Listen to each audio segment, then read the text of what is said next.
I'd like to discuss a subject close to my heart. It's a philosophical subject I'm going to try and turn into a musical analysis one. I have done a video in the past, but it wasn't very neat and I looked a bit of a mess, so I'm doing it again as this kind of recording package.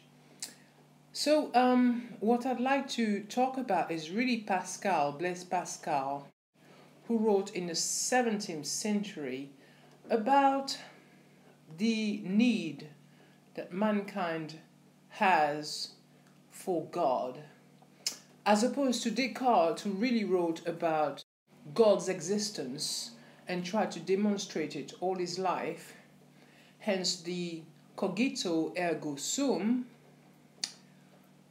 Pascal always tried to demonstrate mankind's longing for God, mankind's inherent need for God as an argument for God's existence, I suppose, but he started from that point.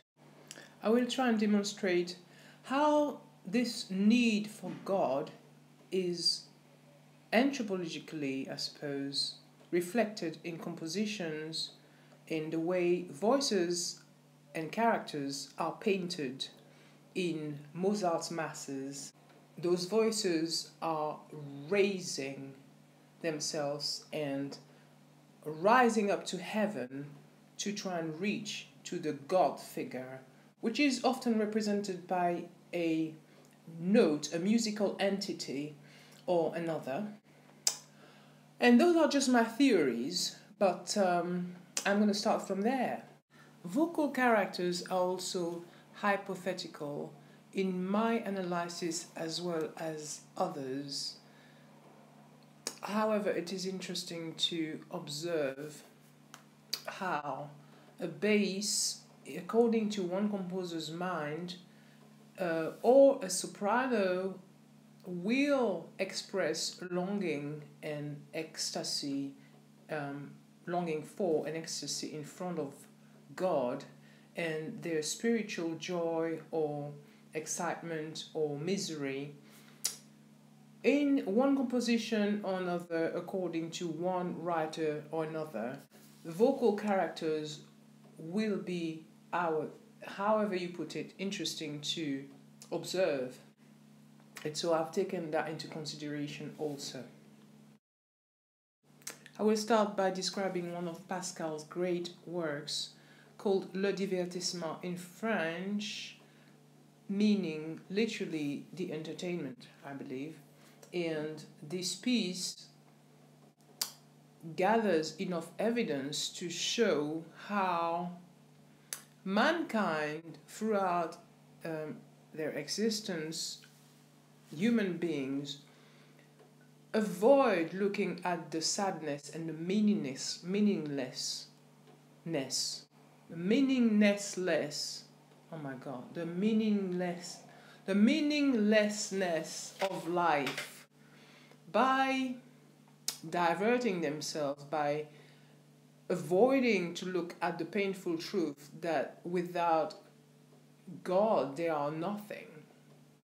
He constantly looks at how people look for something to do with their brain, to dance, to find something to do, and he describes a lot of activities which really are pointless, but which mankind need to be able to stop looking at themselves in a mirror, and how insignificant they are in an existential sort of way. It sounds really quite depressing and awful, but he actually manages to demonstrate it with enough intelligence, and it's very convincing. I have to remind that at the time there were lots of discoveries around the universe, and the universe was absolutely massive, whereas at the time also they started using the microscope. So mankind was stuck in the middle, and there was a lot of philosophical and anthropological questions raised naturally. In another work, the Paris, now we don't talk about Paris here, we're talking about Pari, the bet.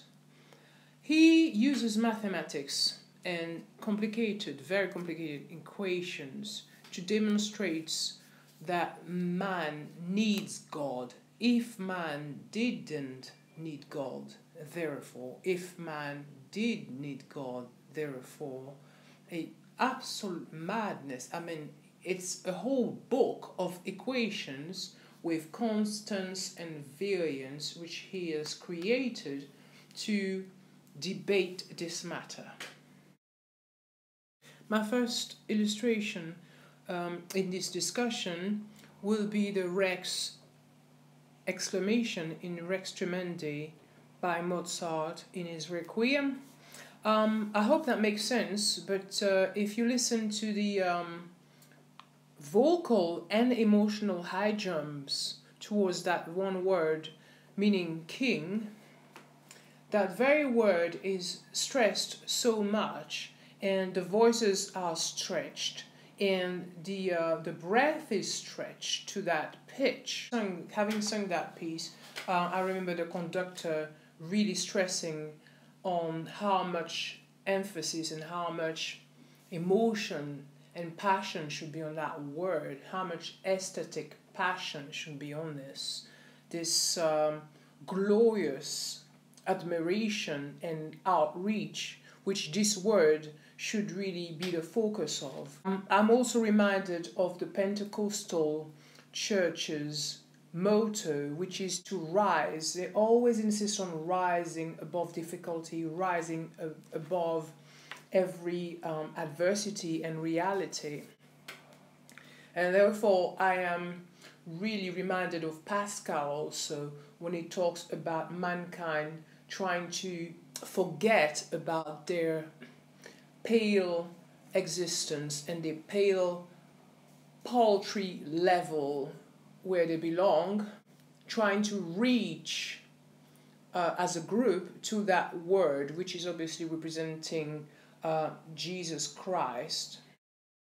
So without judging on religious faiths, if we look at the philosophical aspect of the God concept and the massive estate, which is God, this massive anthropological entity,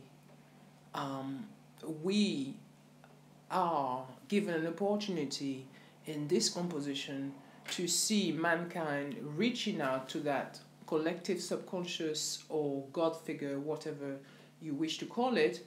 All the energy in the world is gathered in this phrase wherein everybody is getting together and pushing, giving their best and enjoying this process of bettering themselves and rising. There's a joy as well as reaching out sort of effort in reaching to that excellence and their, like I said, bigger self and massive father figure or mother figure, whatever you call it. This is represented here and can be reflected, can be illustrated as an echo of Pascal's theory about mankind.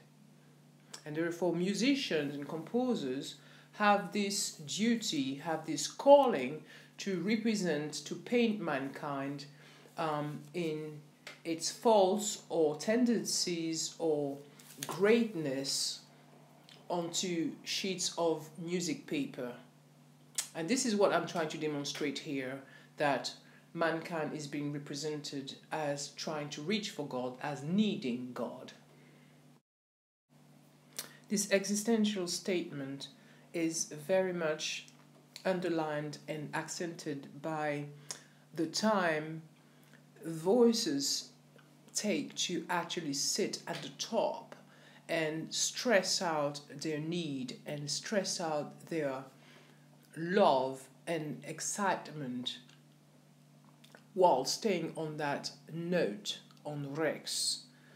It isn't an impulse, a short-lived need. It is something that has been on the mind, subconscious or conscious mind, for a while.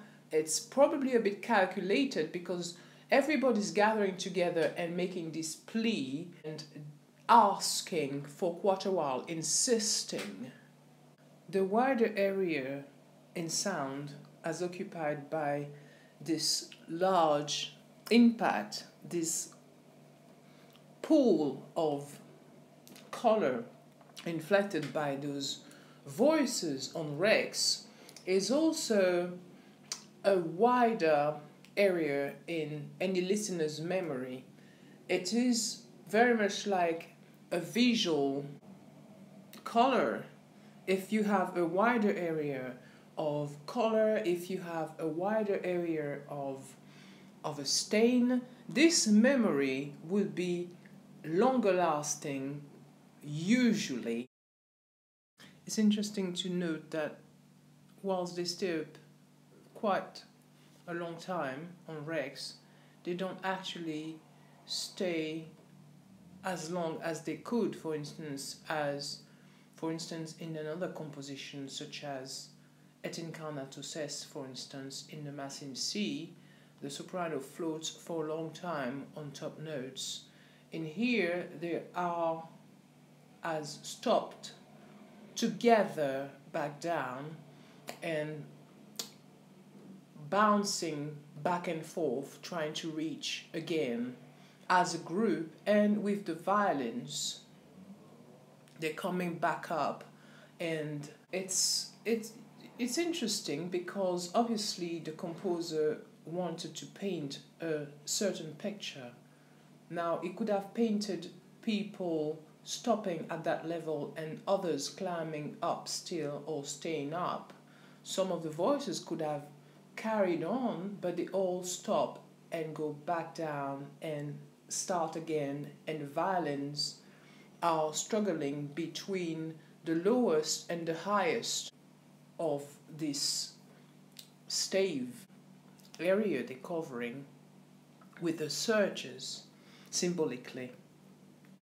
Interestingly, without those gymnastics and those interesting exercises in trying to reach out for God, we wouldn't have this divertissement Pascal talks about, this constant struggle to reach for bigger, this enjoyment in trying to better oneself and reach a superior state. A contrasting example is the Qui tollis in the Mass in C by Mozart again, with the vocal daisy chain between vocal characters such as, we guess, mothers, daughters, fathers, basses, tenors, sopranos, other textures of sopranos, trying to reach in not complete harmony but in some kind of intertwined phrases, trying to reach and accompanying each other towards heaven, trying to reach towards a higher note, a higher self, a higher, better being, making beautiful phrases, trying to please and almost compete in excellence to please the Almighty. Now, that is my interpretation, but that's how I hear it. And I believe that reflects, again, Pascal's theories about how mankind needs to stretch out to reach for something bigger. I'm reminded this time of the Mormons, another group of Christians who practice this excellence sort of theology. They want to reach out to perfection in their beings as much as they can, and they want to be gods, really. They believe they can be gods in their perfection when they reach purity and they excel in their spirituality. Now, we have this sort of philosophy when you look at this weaving of beauty and beautiful expressions in these textures. This is a different type of painting. It's not palette knife so much and blocks of color.